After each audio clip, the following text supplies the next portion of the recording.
أشهد أن لا إله إلا الله وحده لا شريك له وأشهد أن محمدا عبده ورسوله أما بعد فأعوذ بالله من الشيطان الرجيم بسم الله الرحمن الرحيم الحمد لله رب العالمين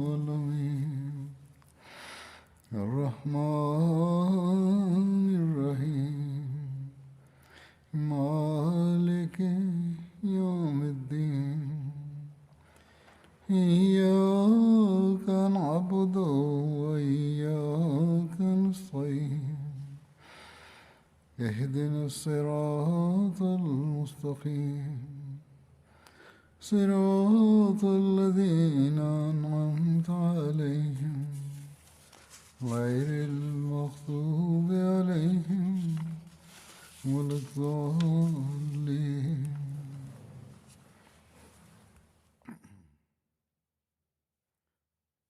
В своей позапрошлой проповеди в воспоминаниях о Хазрате Абу Бакре, да будет доволен им Аллах, я привел некоторые цитаты, из которых стало ясно, что Хазрат Абу Бакр Сиддик не воевал с отступниками из-за их вероотступничества, а наказал их из-за их мятежа и ведения войны против мусульман.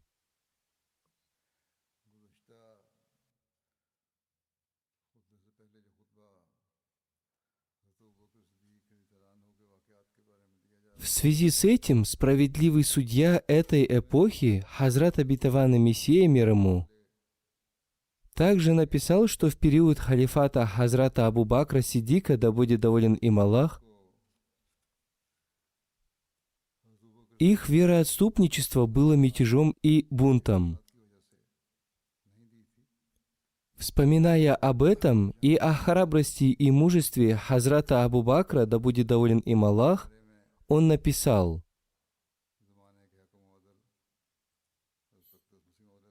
«И это является таким делом, для которого мы не находим более полного и совершенного подтверждения, чем халифат Сиддика, Хазрата Абу Бакра, да будет доволен им Аллах,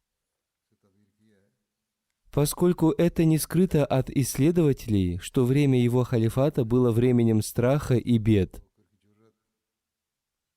И воистину, когда посланник Аллаха, мир и благословение Аллаха да пребывает с ним, скончался, на ислам и мусульман обрушились беды и несчастья, и стали отступниками многие лицемеры, и отступники распустили свои языки, и несколько человек из измышляющих ложь претендовали на пророчество, и вокруг них собралось много бедуинов. Дошло до того, что к ним присоединилось около 100 тысяч человек из порочных невежественных. Возбуждались смуты, и стало больше испытаний и бед, и несчастья охватили людей, живущих рядом и далеко, и верующие были потрясены сильным потрясением. Возникли страшные обстоятельства, поразившие чувства людей.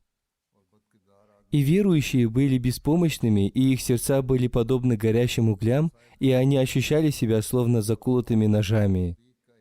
Во-первых, они рыдали из-за разлуки с наилучшим из творений, а во-вторых, из-за смут, которые появились словно сжигающий огонь. И не было видно даже следа от спокойствия. И распространяющие смуты одержали верх, подобно зелени, вырастающей из навоза. Верующие приумножились страхом и ужасом, и их сердца наполнились изумлением и беспокойством. В это время Абу Бакр, да будет доволен им Аллах, был сделан Аллахом Хакиму Заман, правителем времени, и преемником печати пророков. Над ним одержали верх тревога и печаль из-за поведения лицемеров, неверных и отступников, которые он видел, и из-за тех признаков, которые он в них наблюдал. И он проливал слезы, подобно дождю в сезон дождей. И его слезы лились подобно воде из источника. И он просил у Аллаха блага для ислама и всех мусульман. Хазрат Айша, да будет доволен ею Аллах, повествует: «Когда мой отец стал халифом, и Аллах вручил ему власть, то с самого начала своего халифата он увидел волны мятежей и смут со всех сторон и движение лжепророков и восстание лицемеров-отступников. На него обрушились такие беды, что если бы они обрушились на горы, то они бы немедленно разрушились, упали и рассыпались на куски. Но ему было даровано терпение, подобное терпению посланников, которое он проявлял до тех пор, пока не пришла помощь Аллаха, и были убиты лжепророки, и были погублены отступники, и были уничтожены смуты, и удалены беды и несчастья.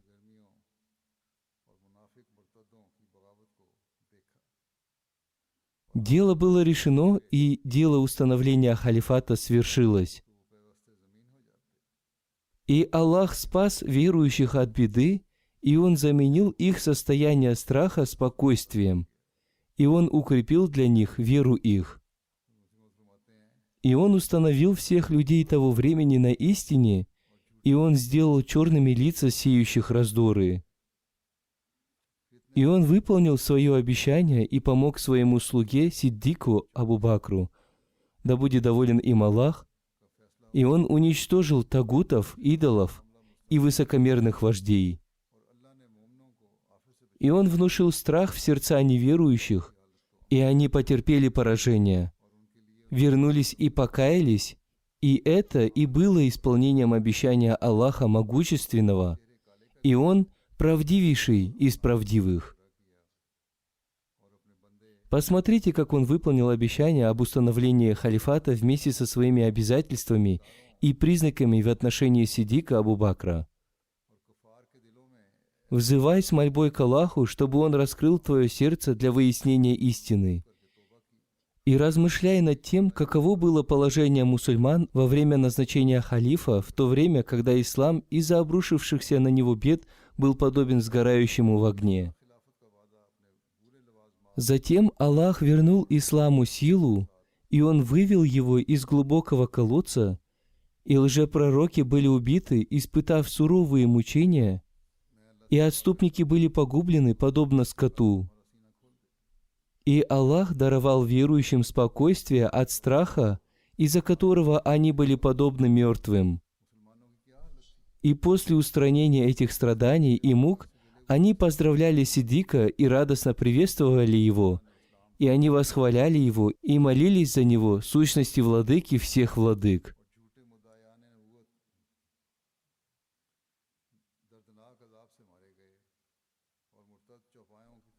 И они устремились к почитанию его и проявлению уважения к нему, и любовь к нему вошла в их сердца, и они последовали за ним во всех своих делах, и они были благодарны ему. И они отполировали свои души и напоили свою красоту свежестью. И они приумножились в любви, и они любили его, Абу Бакра, и повиновались ему, прилагая усилия и проявляя усердие. И они считали его благословенным и тем, кому оказана помощь, подобно пророкам. И все это было благодаря правдивости Сиддика и их глубокой убежденности. Эта цитата, взятая из книги Хазрата Обетованного Мессии мир ему, Сируль Хилафа, «Секрет халифата». Когда начался этот мятеж, Хазрат Абу Бакр Сиддик отправил несколько отрядов для подавления этих мятежей. Как я уже рассказывал об этом, после смерти посланника Аллаха, мир и благословение Аллаха да пребывают с ним, почти вся Аравия стала вероотступнической. Некоторые из арабов отказались платить закат и не приняли его в качестве халифа.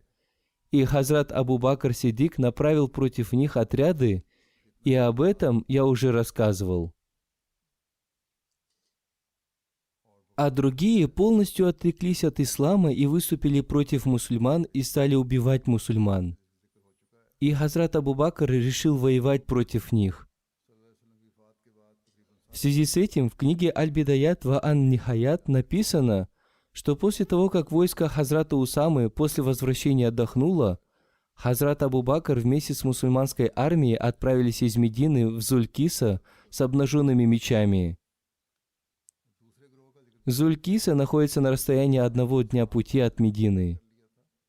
Вместе с ним среди сподвижников был и Хазрат Али, который настаивал на том, чтобы Хазрат Абу Бакр вернулся в Медину, и он советовал ему отправить на войну против мятежных арабов другого храброго человека.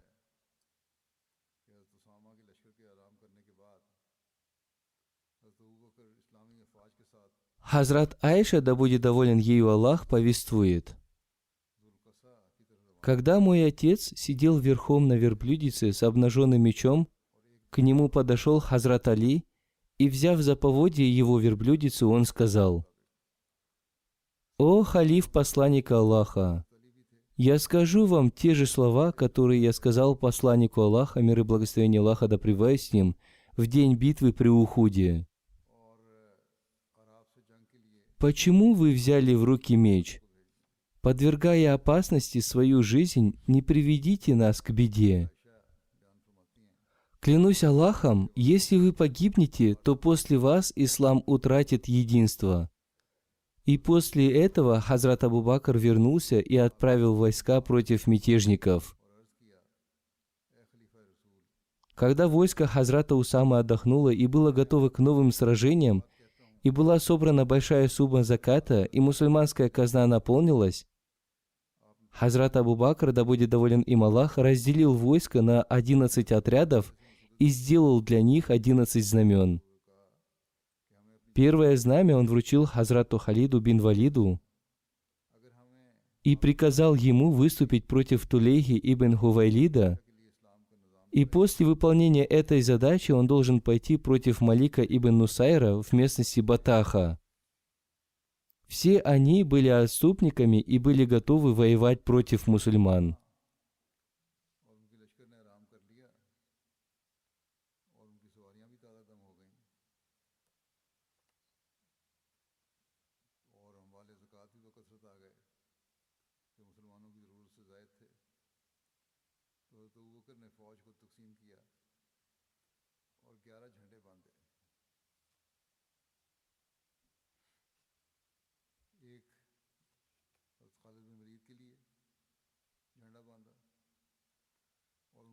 Второе знамя было вручено Икриме ибн Абу Джахлю, который должен был выступить против лжепророка Мусайлима.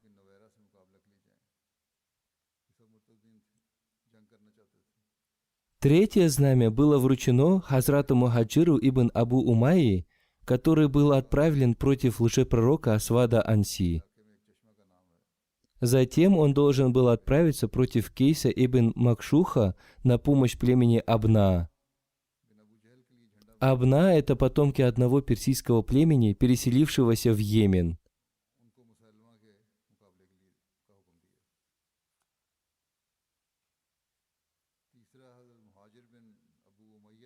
Четвертое знамя было вручено Халиду ибн Саиду ибн Асу.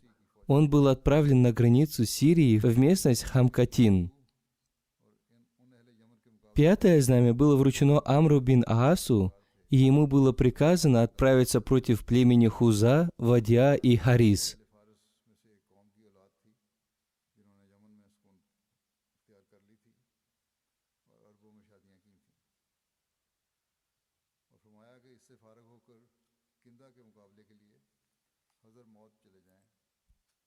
Шестое знамя было вручено Хузайфе ибн Мухсину, и ему было приказано выступить против племени Дабаа.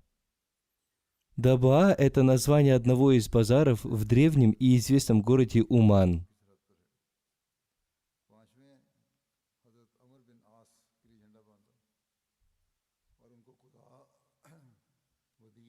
Седьмое знамя было вручено Хазрату Арфаджа ибн Харсама.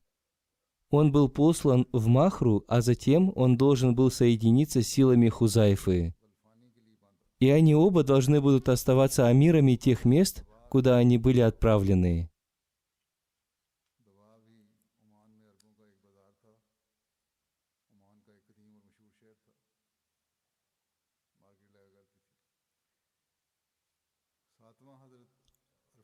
8-е знамя было вручено Шурабель ибн Хасану, который был отправлен в Ямаму для поддержки войск Икримы ибн Абу Джахля.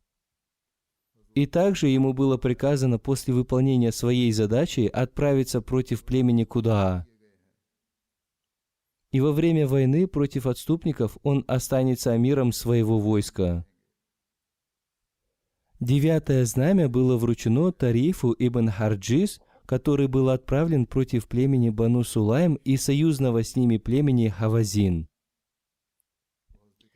10-е знамя было вручено Сувейд ибн Маккарин, который был отправлен для подавления мятежа в местечке Тихама в Йемене.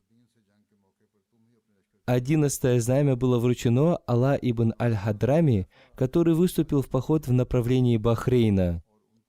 Таким образом, все командиры во главе своих войск отправились из Зулькисы в назначенные для них места, и каждому командиру Хазрат Абу Бакр приказал включить некоторых храбрых мусульман в состав их войск, а некоторых мусульман оставить в их районах для защиты.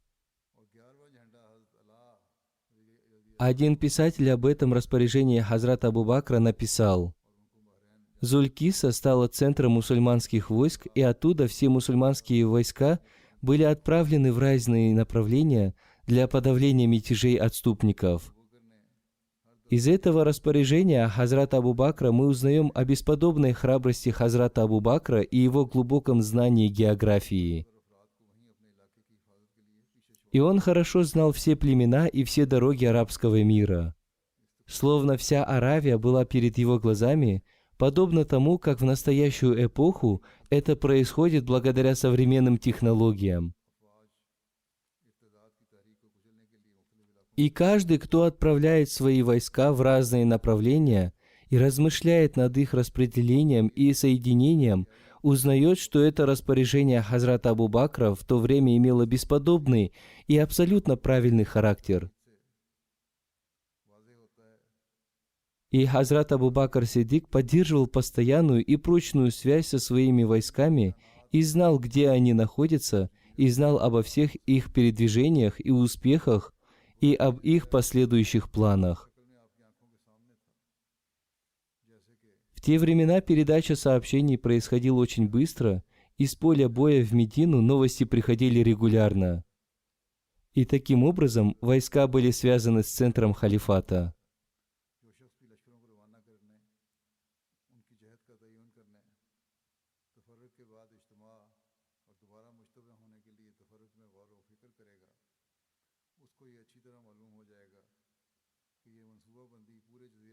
И очень хорошую роль в этом сообщении между халифатом и войсками играли Абу Хейсма Ансари, Сальма ибн Салама, Абу Бурза Аслами и Сальма ибн Вахш.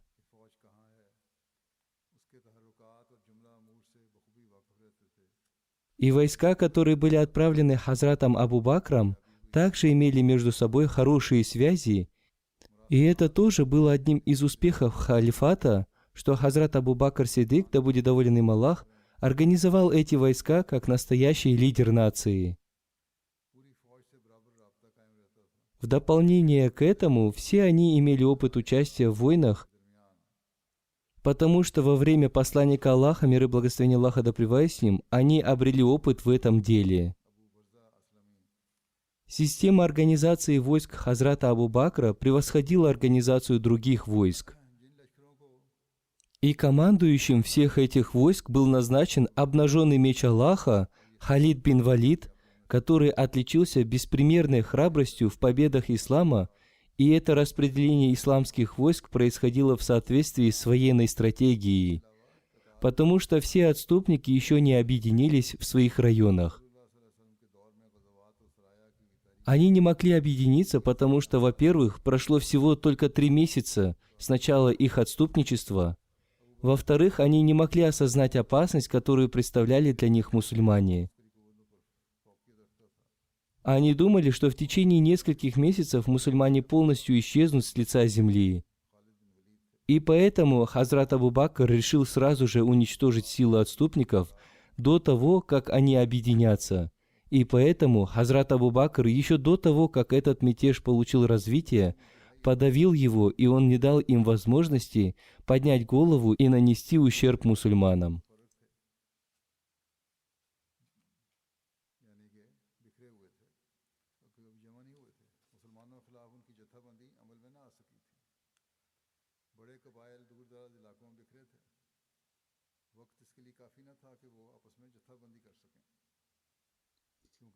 Еще один автор относительно этого распределения войск Абу Бакром и назначения им командиров написал: во-первых, в этом распоряжении было учтено, что между войсками была связь, и они помогали друг другу, и хотя они были отправлены в разные направления, все они были звеньями одной цепи.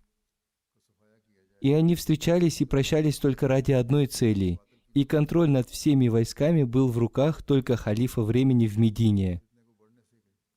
Во-вторых, великий Хазрат Сиддик ради защиты центра халифата приказал части армии остаться в Медине, и также он оставил у себя в Медине некоторых великих сподвижников, чтобы советоваться с ними в государственных делах. В-третьих, Хазрат Абу Бакр знал, что в районах, где появилось отступничество, есть мусульмане, и он беспокоился о том, чтобы они не стали целью гнева и жестокости со стороны многобожников. И поэтому Хазрат Абу Бакр приказал командирам, чтобы они включали в состав своих войск самых храбрых из них, а других оставляли для защиты своих районов.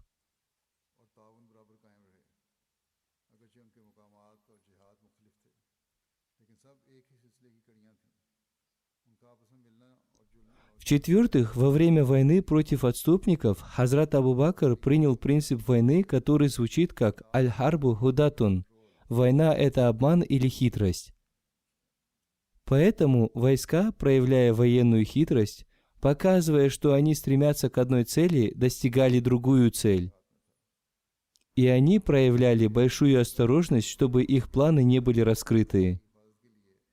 И таким образом в руководстве Абу Бакра ярко проявились мудрость его политической стратегии, знания, опыт и умение одерживать победу.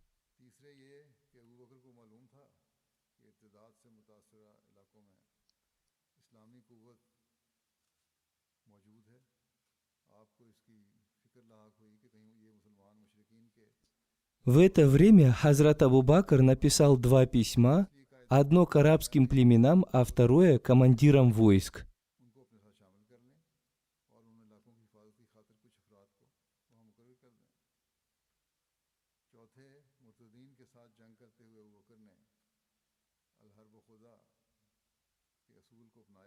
И этот же автор, доктор Али Мухаммад Салаби, пишет: после того, как Хазрат Абу Бакр подготовил эти войска, распределив их, он написал письма, которые сыграли большую роль. Одно из них было коротким. Хазрат Абу Бакр Сиддик, прежде чем отправить войска против отступников, постарался сделать так, чтобы распространить это письмо среди отступников и тех, кто остались стойкими в своей вере. И он отправил туда своих представителей, чтобы они прочитали это письмо перед людьми, и повелел, чтобы те люди, которые услышат это письмо, передали его содержание другим людям. Хазрат Абу Бакр обратился в этом письме ко всем людям, и к простым людям, и к вождям, и к отступникам, и к тем, кто остались стойкими в своей вере.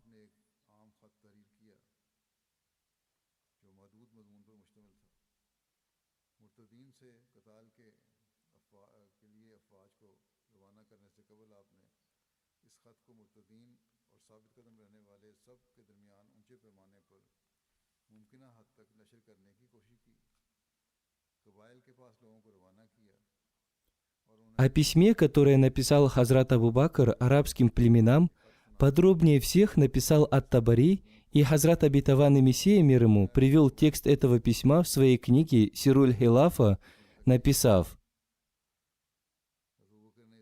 «Здесь мы должны упомянуть о письме, которое написал Сиддик арабским племенам отступников, для того, чтобы увеличились в вере и понимании относительно твердости Сиддика в отношении распространения обрядов Аллаха и защите всей сунны посланника Аллаха, мир и благословение Аллаха да пребывают с ним, те, которые будут осведомлены об этом.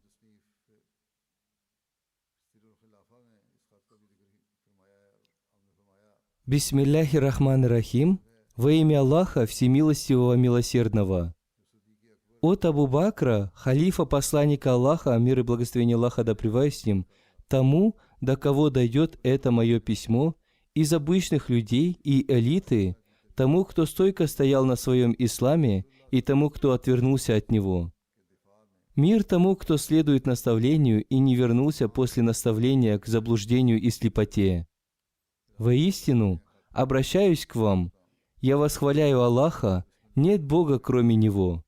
И я свидетельствую, что нет Бога, кроме Аллаха единого, и нет у Него никакого соучастника, и что Мухаммад является Его слугой и посланником, мир и благословение Аллаха да пребывает с ним.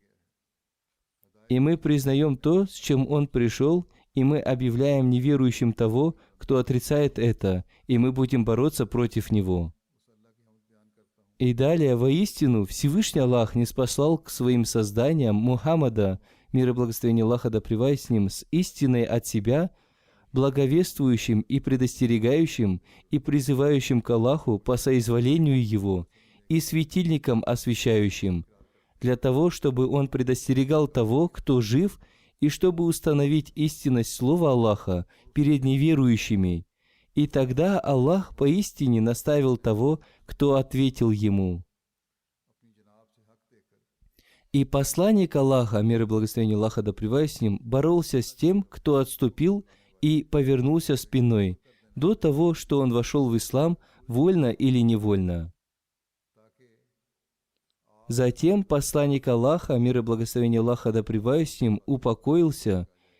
После того, как он ввел в действие повеление Аллаха и наставил свою умму и выполнил то, что было возложено на него, и Аллах уже разъяснил это для него и для мусульман в книге, которую он ниспослал, изрекая: «Воистину ты смертен, и воистину они смертные». И он также изрек: «И мы не даровали никакому человеку до тебя бессмертия. Неужели, если ты умрешь, они будут вечными?»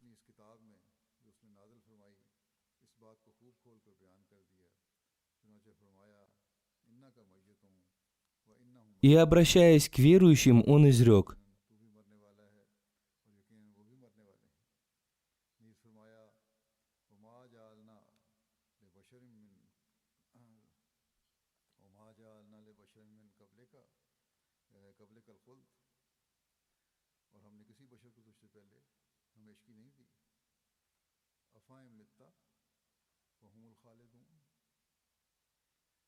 «И Мухаммад только посланник, воистину прошли уже земной путь посланники до него. Неужели, если и он умрет или будет убит, вы обратитесь вспять? И тот, кто обратится вспять, ничем не повредит Аллаху, и воздаст Аллах благодарным». Так что тот, кто поклонялся Мухаммаду, пусть знает, что Мухаммад уже умер, а тот, кто поклонялся единому Аллаху, у которого нет соучастника, пусть знает, что Аллах для него в засаде вечно живой, самосущий. Он не умирает и не овладевает им ни дремота, ни сон. Он хранитель своего дела, и он отмщающий своему врагу и воздающий ему по заслугам.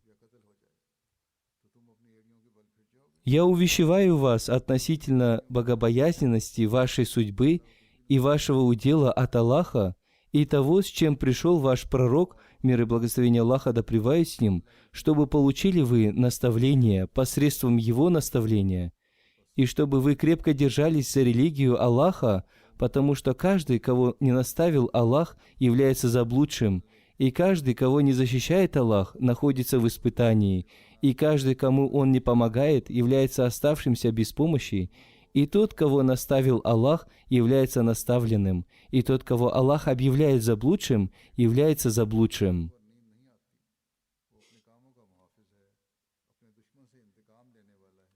Всевышний Аллах изрекает: «Тот, кого наставляет Аллах, он и есть наставленный, а кого оставляет он в заблуждении, для того не найдешь ты ни покровителя, ни наставника».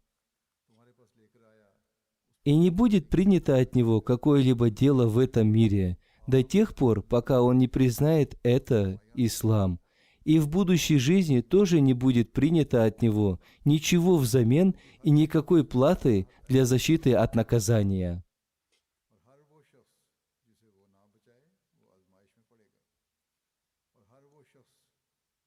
И до меня уже дошла весть об отвращении, и некоторые отступили от своей религии после того, как они признали ислам и действовали согласно ему, обманывая Аллаха и проявляя невежество, повинуясь сатане.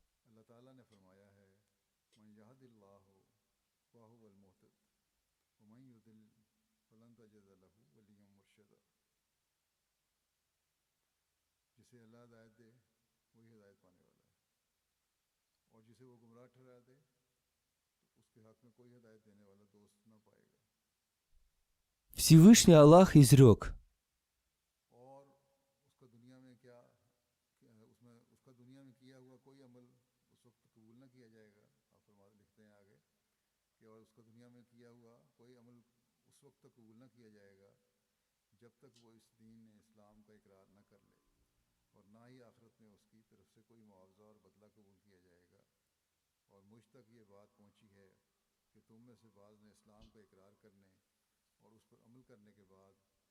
«И когда сказали мы ангелам: поклонитесь Адаму, поклонились они все, кроме Иблиса. Был он из джиннов, и ослушался он повеления владыки своего. Так неужели принимаете вы его и потомство его покровителями вместо меня, тогда как они для вас враги? Как скверно для неправедных эта замена!»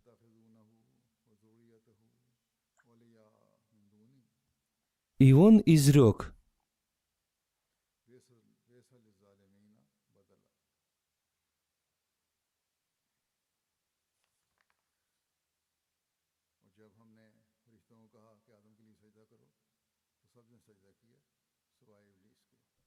«Воистину, сатана для вас враг, так что считайте его врагом. Он лишь призывает своих приверженцев для того, чтобы стали они из обитателей пылающего огня. Воистину, я отправил к вам человека с войском, состоящим из мухаджиров, ансаров и совершающих благодеяния табиинов, последователей.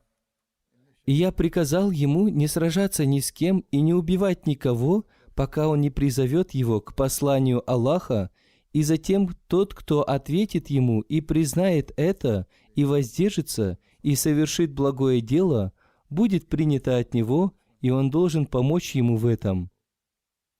А что касается того, кто откажется, то я приказал ему сражаться с ним по этой причине. И затем, после того, как он одержал над ними верх, он не должен оставить никого из них, сжечь их огнем и полностью уничтожить их, взяв в плен женщин и детей, и ничего не принимать ни у кого из них, кроме ислама. И тот, кто последует исламу, это будет лучше для него, а тот, кто оставит ислам, ничем не поможет ослабить он Аллаха.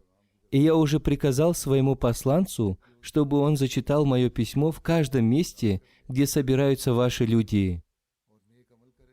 И я приказал ему провозглашать азан, и когда мусульмане станут провозглашать азан, и в ответ они тоже станут провозглашать азан, то воздержитесь от нападения от них, а если они не провозглашают азан, то поспешите напасть на них. И когда они станут провозглашать азан, то требуйте от них выполнения того, что возложено на них. И если они откажутся, то поспешите напасть на них. А если они признают это, то будет принято от них. Одним словом, таковы подробности того, почему Хазрат Абу Бакр вел войну против мятежников и почему он так относился к ним. Это потому, что они вели войну против мусульман и жестоко поступали с мусульманами, которые жили рядом с ними.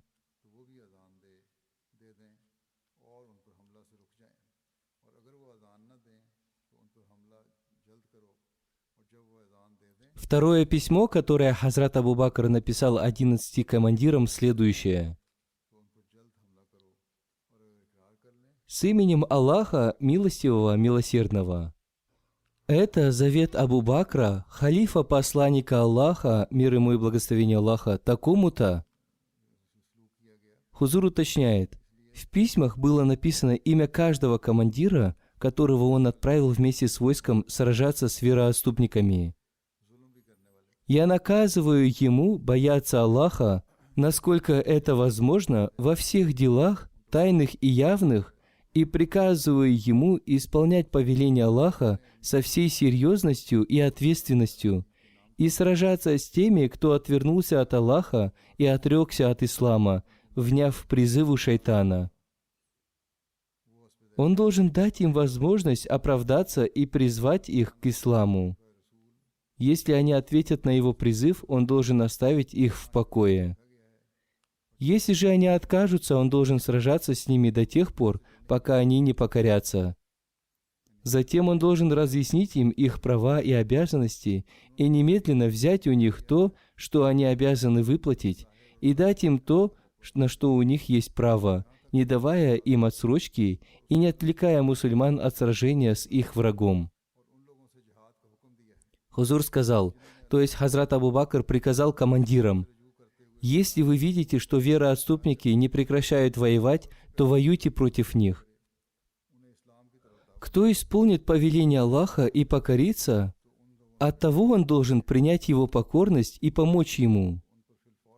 Он должен сражаться с теми, кто не верует в Аллаха, чтобы они признали то, что пришло от Аллаха, и кто внемлет призыву, против того нет пути, а Аллах спросит с него за то, что он скрывал в своей душе.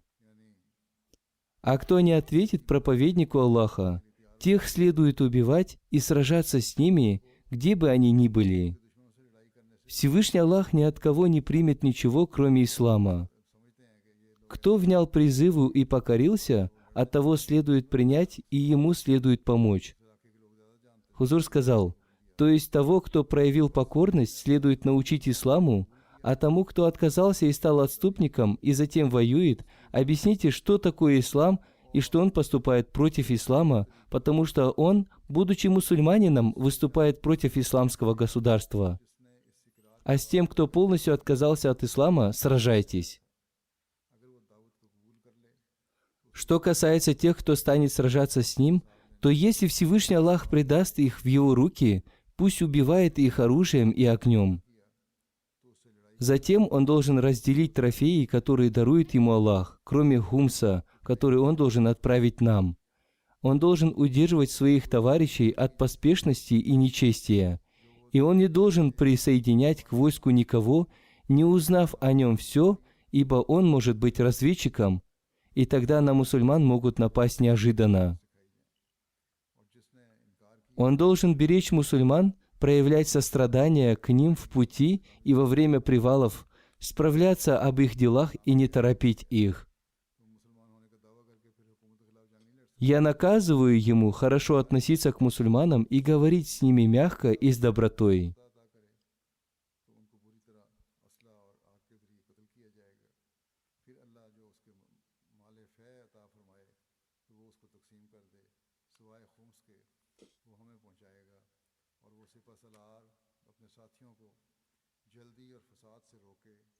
Здесь есть некоторые моменты, которые нуждаются в разъяснениях, потому что если принимать их буквально, то это создает отрицательное мнение об исламе, и об этом я уже дал разъяснение в позапрошлой проповеди. Все эти вероотступники воевали против мусульман, и они жестоко поступали с мусульманами, которые жили рядом с ними. Они убивали их и сжигали их дома, и поэтому Хазрат Абу Бакр повелел наказать их и отомстить им. И Хазрат обетованный Мессия мир ему привел это письмо Хазрата Абу Бакра в своей книге и объяснил, что он наказал их тем же самым способом, потому что в Священном Коране есть повеление о том, чтобы поступать с притеснителями так же, как они поступают с вами.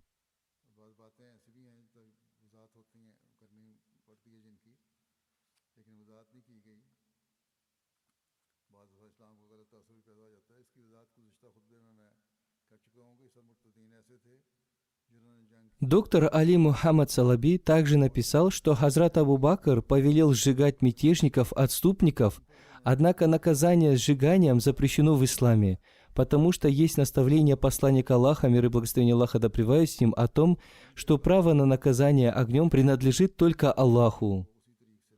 Однако повеление сжигать их было дано в качестве возмездия мятежникам, потому что они поступали так с верующими. Этот автор также написал со ссылкой на это письмо, что если кто-то откажется от присоединения к мусульманам и будет проявлять упорство в своем отступничестве, то он будет считаться военным противником, и его необходимо убить или сжечь. И в Священном Коране также написано: «И притесняйте их так же, как и они притесняют вас, и наказывайте их согласно этому».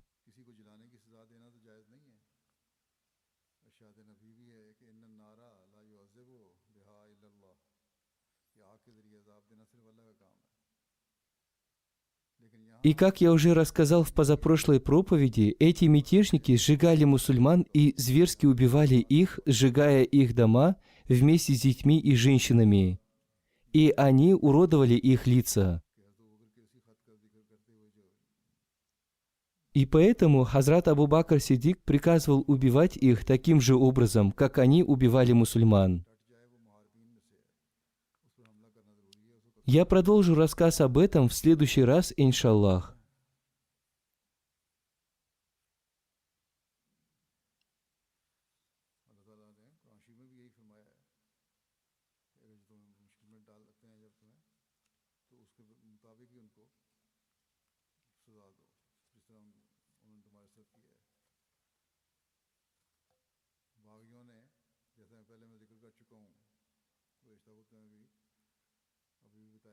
Во время месяца Рамадан, возможно, проповеди будут посвящены и другим темам.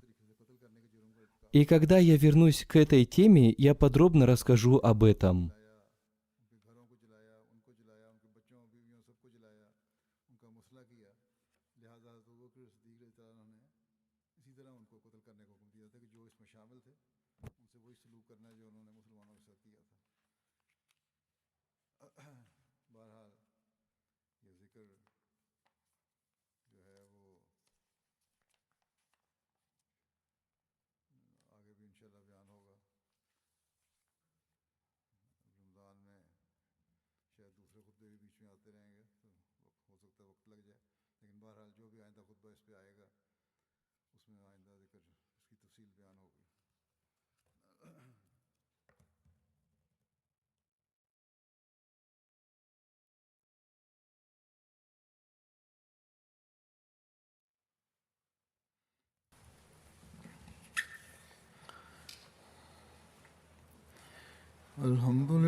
الحمد لله نحمده ونستعينه ونستغفره ونؤمن به ونتوكل عليه ونعوذ بالله من شرور أنفسنا ومن سيئات أعمالنا من يهده الله فلا مضل له ومن يضلل فلا هادي له ونشهد أن لا إله إلا الله ونشهد أن محمدا عبده ورسوله